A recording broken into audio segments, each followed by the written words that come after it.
Bienvenidos de nuevo, queridos amigos, a esta serie de programas que estamos dedicando en EWTN a la Amoris Laetitia. Hoy vamos a hablar del capítulo que a mí personalmente me gusta más y además, afortunadamente para mí, es el capítulo que también al Papa le gusta más y del cual el Papa dice que se siente más contento y que él hubiera deseado que fuera el capítulo que todos dieran más importancia y no el capítulo más polémico, el capítulo 8. Es un capítulo escrito, sinceramente lo digo, sin ánimo de ofender, desde luego, es un capítulo escrito por un director espiritual, por un director de ejercicios espirituales, por un sabio maestro en dirección espiritual jesuita, es decir, el Papa Francisco.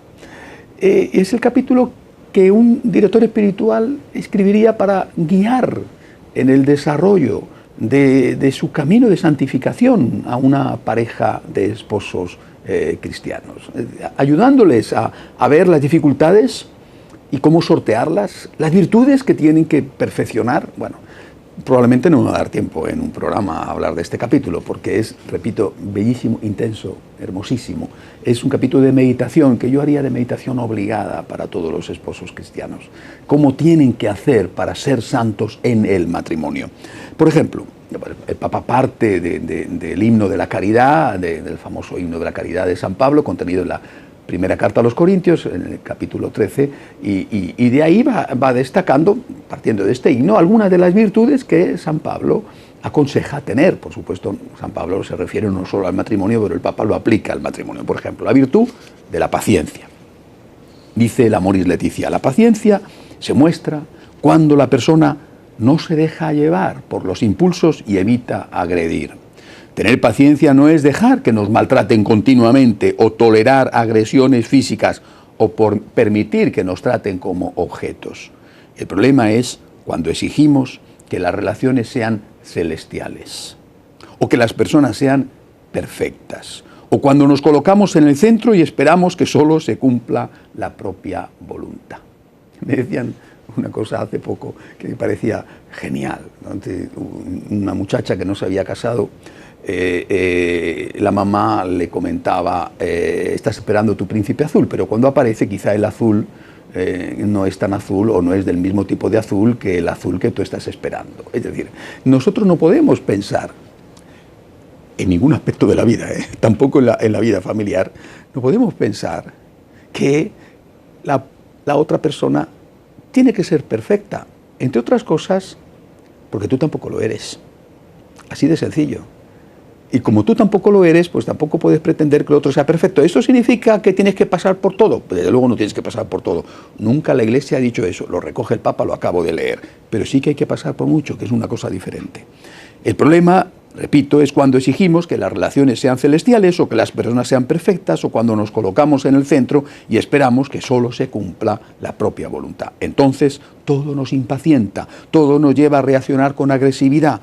Si no cultivamos la paciencia, siempre tendremos excusas para responder con ira.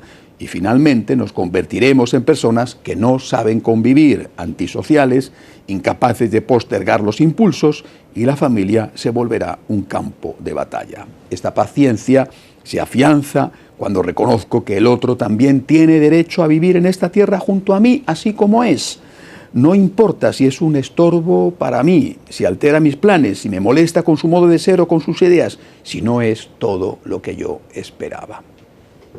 Hace muchos años, yo era un joven seminarista, hacía por tanto muchos años, el que era mi formador en ese momento me contó una historia. Me dijo, mira, te voy a contar, y no lo olvides nunca, la historia del tonto del pueblo. Dice, bueno, era antes por lo menos, en todos los pueblos había un tonto. Bueno, el tonto del pueblo era el tonto del pueblo. Bueno, y un día el tonto se cansó de ser el tonto y dijo, me voy a cambiar de pueblo. Y se cambió de pueblo. Al nuevo pueblo donde fue, siguió siendo el tonto del pueblo, porque el problema no era del pueblo, el problema era de él. Con la dificultad, con el añadido, me decía aquel sacerdote, de que ahora ya sabían en dos pueblos que era tonto.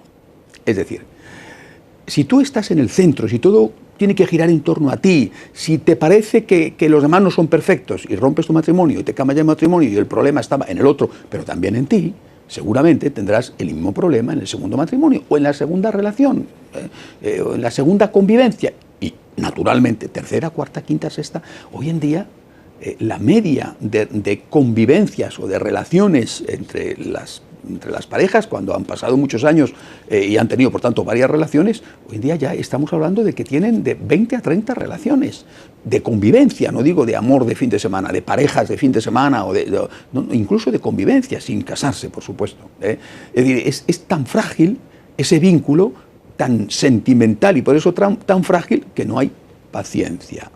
Primera lección. No olviden ustedes nunca, como yo no he olvidado la historia del tonto del pueblo. Actitud de servicio.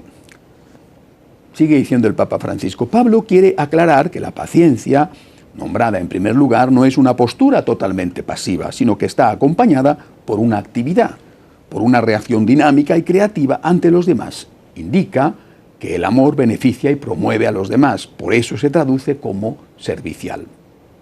En todo el texto se ve que Pablo, está hablando del apóstol San Pablo en la carta a los Corintios, quiere insistir en que el amor no es solo un sentimiento, sino que se debe entender en el sentido que tiene el verbo amar en hebreo, en hacer el bien. Como decía San Ignacio de Loyola, el amor se debe poner más en las obras que en las palabras. Obras son amores y no buenas razones. Tercera virtud, sanar la envidia. Luego se rechaza como contraria al amor una actitud expresada como celos o envidia. Son cosas diferentes, ¿eh? Celos es una cosa y envidia es otra. Significa que en el amor no hay lugar para sentir malestar por el bien del otro. La envidia es una tristeza por el bien ajeno que muestra que no nos interesa la felicidad de los demás, ya que estamos exclusivamente concentrados en el propio bienestar. Mientras el amor nos hace salir de nosotros mismos, la envidia nos lleva a centrarnos en el propio yo. El verdadero amor valora los logros ajenos, no los siente como una amenaza y se libera del sabor amargo de la envidia. Acepta que cada uno tiene dones diferentes y distintos caminos en la vida. Entonces procura descubrir su propio camino para ser feliz, dejando que los demás encuentren el suyo. Cuarta virtud sacada de la carta a los Corintios, sin hacer alarde ni agrandarse. Sigue la vanagloria, el ansia de mostrarse como superior para impresionar a los otros con una actitud pedante y algo agresiva. Quien ama no solo evita hablar demasiado de sí mismo, sino que además, porque está centrado en los demás, sabe ubicarse en su lugar sin pretender ser el centro. La palabra siguiente indica que el amor no es arrogante, literalmente expresa que no se agranda ante los demás e indica algo más sutil. No es solo una obsesión por mostrar las propias cualidades, sino que además se pierde el sentido de la realidad. Se considera más grande de lo que es porque se cree más espiritual o más sabio. Algunos se creen grandes porque saben más que los demás y se dedican a exigirles y a controlarles, cuando en realidad lo que nos hace grandes es el amor que conocemos, el amor que comprende, que cuida y que protege al débil. Es importante que los cristianos vivan esto en su modo de tratar a los familiares poco formados en la fe, frágiles o menos firmes en sus convicciones. A veces ocurre lo contrario, los supuestamente más adelantados dentro de su familia se vuelven arrogantes e insoportables. La actitud de humildad aparece aquí como algo que es parte del amor, porque para poder comprender, disculpar o servir a los demás de corazón, es indispensable sanar el orgullo y cultivar la humildad. Siguiente virtud, amabilidad. Amar también es volverse amable. San Pablo quiere indicar que el amor no obra con rudeza, no actúa de modo descortés, no es duro en el trato. Sus modos, sus palabras, sus gestos son agradables y no ásperos ni rígidos. Detesta hacer sufrir a los demás.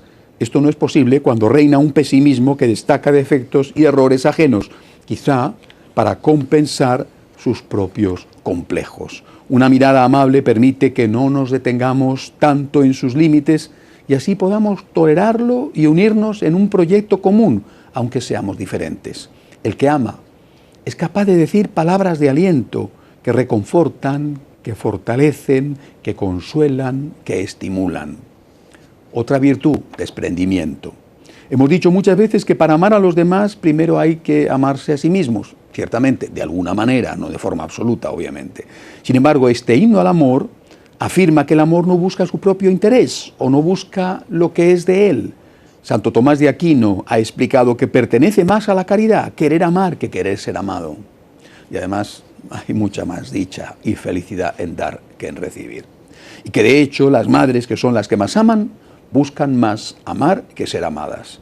Por eso el amor puede ir más allá de la justicia y desbordarse gratis, sin esperar nada a cambio, hasta llegar al amor más grande, que es el amor de Cristo, dar la vida por los demás, sin violencia interior.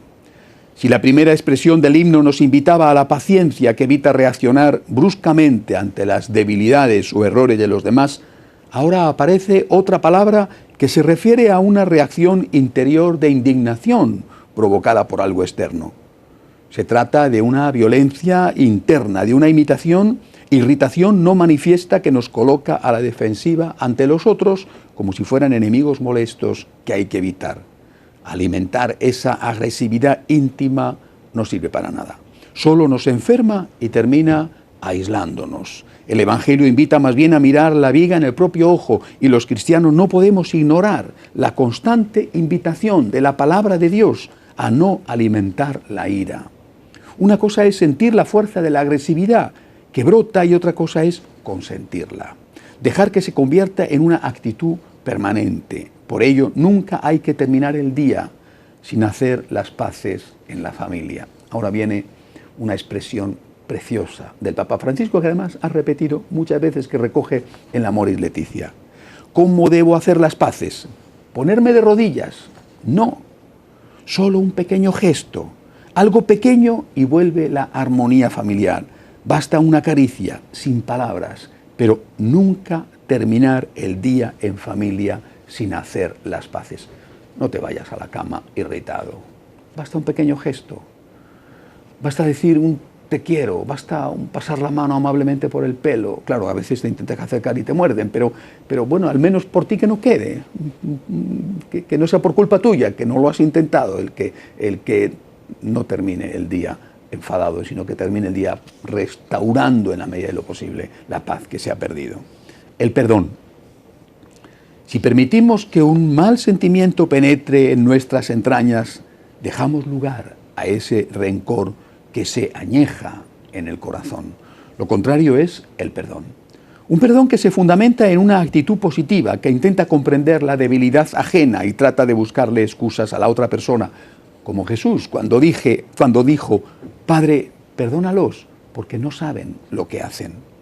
Pero la tendencia suele ser la de buscar más y más culpas, la de imaginar más y más maldad, la de suponer todo tipo de malas intenciones, y así el rencor va creciendo y se arraiga. De ese modo, cualquier error o caída del cónyuge puede dañar el vínculo amoroso y la estabilidad familiar. El problema es que a veces se le da a todo la misma gravedad, con el riesgo de volverse crueles ante cualquier error ajeno. La justa reivindicación de los propios derechos se convierte en una persistente y constante sed de venganza, más que en una sana defensa de la propia dignidad. Cuando hemos sido ofendidos o desilusionados, el perdón es posible y deseable, pero nadie dice que sea fácil. La verdad es que la comunión familiar puede ser conservada y perfeccionada solo con un gran espíritu de sacrificio. Hoy sabemos que para poder perdonar necesitamos pasar por la experiencia liberadora de comprendernos y perdonarnos a nosotros mismos. Tantas veces nuestros errores o la mirada crítica de las personas que amamos nos han llevado a perder el cariño hacia nosotros mismos. Eso hace que terminemos guardándonos de los otros, escapando del afecto, llenándonos de temores ante las relaciones interpersonales. Entonces, poder culpar a otros se convierte en un falso alivio. Hace falta orar con la propia historia, aceptarse a sí mismo, saber convivir con las propias limitaciones e incluso perdonarse para poder tener esa misma actitud con los demás. En el fondo no es más que la aplicación de lo que Jesús enseñó. La medida que uses, la usarán contigo. Es decir, si tú quieres que a ti te perdonen, tendrás que perdonar. Si tú quieres que a ti te comprendan y comprendan tus circunstancias y comprendan el por qué has estallado. Es que estabas nervioso, has tenido un mal día en el trabajo, el atasco de tráfico era horroroso, los niños te han puesto fuera de quicio. Pues también tendrás que intentar comprender y ponerte en el lugar del otro y entender cuáles son sus circunstancias. Pues quizá que tiene un jefe insoportable o quizá que está con un horrible dolor de cabeza, ¿no? La medida que use la usarán contigo. Intenta tú ponerte en el lugar del otro.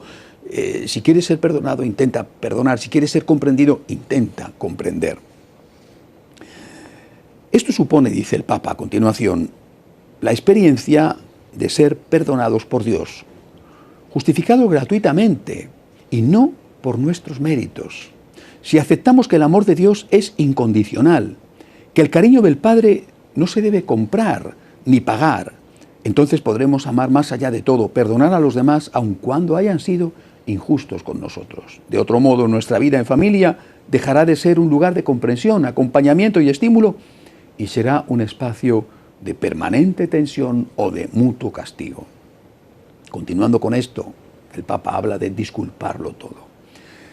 El elenco de San Pablo se completa con 4 expresiones que hablan de una totalidad, todo.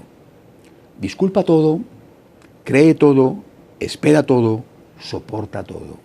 De este modo se remarca con fuerza el dinamismo contracultural del amor, capaz de hacerle frente a cualquier cosa que pueda amenazarlo. En primer lugar, se dice que todo lo disculpa, la caridad todo lo disculpa. Muchas veces se olvida de que la difamación puede ser un gran pecado, una seria ofensa a Dios cuando afecta gravemente la buena fama de los demás, ocasionándoles daños muy difíciles de reparar. El amor cuida la imagen de los demás con una delicadeza que lleva a preservar incluso la buena fama de los enemigos. Los esposos que se aman y se pertenecen hablan bien el uno del otro. Intentan mostrar el lado bueno del cónyuge, más allá de sus debilidades y errores. En todo caso, si no pueden hablar bien del otro, guardan silencio para no dañar su imagen. Todo lo cree.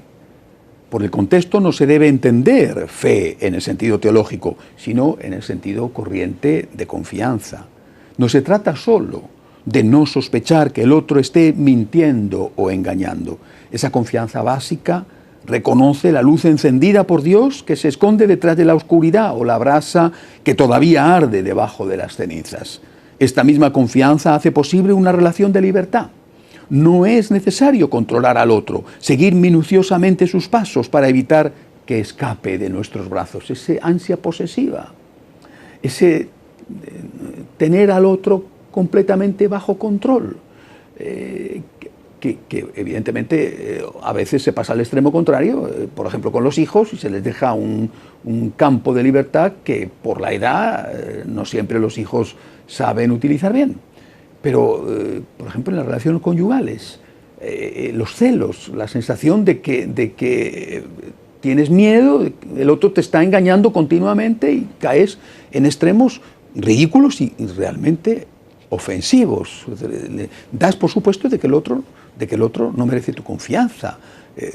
Otra cosa es que tengan motivos serios, que haya datos o pruebas, pero hay puntos en los cuales incluso tú estás echando al otro en manos de un rival, precisamente porque estás dando por supuesto de que de todas las formas te va a engañar. No es necesario, dice el Papa, controlar al otro, seguir minuciosamente sus pasos para evitar que escape de nuestros brazos. El amor confía, deja en libertad, renuncia a controlarlo todo, a poseer, a dominar. Esa libertad, que hace posible espacios de autonomía, permite que la relación se enriquezca y no se convierta en un círculo cerrado sin horizontes. Al mismo tiempo hace posible la sinceridad y la transparencia, porque cuando uno sabe que los demás confían en él y valoran la bondad básica de su ser, entonces sí se muestra tal cual es, sin ocultamientos. Alguien que sabe que siempre sospechan de él, que lo juzgan sin compasión, que no lo aman de manera incondicional, preferirá guardar sus secretos, esconder sus caídas y debilidades, fingir lo que no es. La caridad también todo lo espera. Significa no desesperar del futuro. Indica la espera de quien sabe que el otro puede cambiar. Siempre espera. que sea posible una maduración. No significa que todo vaya a cambiar en esta vida. Implica aceptar que algunas cosas no sucedan como uno desea, sino que quizá Dios escribirá derecho con las líneas torcidas de una persona y saque algún bien de los males que ella no logra superar en esta tierra. La caridad lo soporta todo. Soportar todo significa que se sobrelleva con espíritu positivo todas las contradicciones, todas las contrariedades de la vida. Es mantenerse firme en medio de un ambiente hostil. No consiste solo en tolerar algunas cosas molestas, sino en algo más amplio. Una resistencia dinámica y constante, capaz de superar cualquier desafío. Es amor, a pesar de todo, aun cuando todo el contexto invite a otra cosa. El amor no se deja dominar por el rencor, el desprecio hacia las personas, el deseo de lastimar o de cobrarse algo. El ideal cristiano, y de modo particular en la familia, es amor a pesar de todo. A veces me admira, dice el Papa, va a poner un ejemplo precioso. Por ejemplo, la actitud de personas que han debido separarse de su cónyuge para protegerse de la violencia física y, sin embargo, por la caridad conyugal, que sabe ir más allá de los sentimientos, han sido capaces de procurar su bien, aunque sea a través de otros, en momentos de enfermedad, de sufrimiento o de dificultad. Eso también es amor a pesar de todo. Yo esto también lo he visto muchas veces, sobre todo, hay que decirlo, más en las mujeres. ¿Cuántas veces me he encontrado con mujeres que han tenido que romper su matrimonio porque no era posible? Y que, sin embargo, el exmarido, que después que ha estado con una, con otra, ha llegado un momento en que han caído enfermos, se han hecho ancianos, se han encontrado solos. Y esas mujeres que fueron maltratadas, incluso a veces maltratadas físicamente, esas mujeres que ya no tienen un vínculo y que incluso ha podido hasta obtener la nulidad matrimonial, esas mujeres se han acercado entonces a cuidar de ese hombre, que desde luego no se lo merecía, pero hacia el cual tuvieron un amor primero. Eso es un ejemplo que el Papa pone de amar realmente sin límites, con ese amor verdadero de Dios. Después el Papa habla en este capítulo de crecer en la caridad conyugal e insiste en que el matrimonio está marcado por la palabra todo, toda la vida, todo en común. Dedica unas palabras muy hermosas a los jóvenes, animándolos a contraer matrimonio. Quiero decir a los jóvenes que el amor no se ve perjudicado cuando asume el cauce de la institución matrimonial. La unión encuentra en esa institución el modo de encauzar su estabilidad y su crecimiento real y concreto. Es verdad que el amor es mucho más que un consentimiento externo o que una especie de contrato matrimonial, pero también es cierto que la decisión de dar al matrimonio una configuración visible en la sociedad, con unos determinados compromisos, manifiesta su relevancia, su importancia. Muestra la seriedad de la identificación con el otro, indica una superación del individualismo adolescente y expresa la firme opción de pertenecerse el uno al otro. Casarse es un modo de expresar que realmente se ha abandonado el nido materno para tejer otros lazos fuertes y asumir una nueva responsabilidad ante otra persona. Esto vale mucho más que una mera asociación espontánea para la gratificación mutua, que sería una privatización del matrimonio. El matrimonio como institución social es protección y cauce para el compromiso mutuo, para la maduración del amor, para que la opción por el otro crezca y a su vez para que pueda cumplir su misión en la sociedad. Por eso el matrimonio va más allá de toda moda pasajera y persiste. Su esencia está arraigada en la naturaleza misma de la persona humana y de su carácter social. Implica, ciertamente, una serie de obligaciones, pero son obligaciones que brotan del mismo amor, de un amor tan decidido y generoso que es capaz de arriesgar el futuro. El rechazo a asumir este compromiso es egoísta, interesado, mezquino. Son palabras del Papa, palabras muy duras. No acaba de reconocer los derechos del otro y no termina de presentarlo a la sociedad como algo digno de ser amado incondicionalmente. Hay que recordar también, les invito a que lo hagan, las referencias hermosas que tiene el Papa en este capítulo a la importancia de la virginidad y del celibato, porque todos nacemos en una familia, todos estamos llamados a vivir en una familia, también los que no nos casamos vivimos en una familia, venimos de ella. Y vivimos en una familia, en la familia de la iglesia, en la familia de la parroquia, en mi caso, religioso, franciscano de María, en la familia de mi comunidad. También en esa comunidad, en toda comunidad, tenemos que practicar estas normas supremas del amor. Ese amor que está dispuesto a dar la vida, el amor de Cristo. Pero para ese amor necesitamos la gracia. Es un amor tan bello, es un amor tan pleno, es el amor de Dios. Necesitamos la gracia de Dios, y esa es la que recibimos a través del sacramento del matrimonio, el sacramento del orden, a través del sacramento de la confesión, a través del sacramento de la Eucaristía. Seguiremos meditando sobre las Amoris Laetitia la semana que viene, si Dios quiere.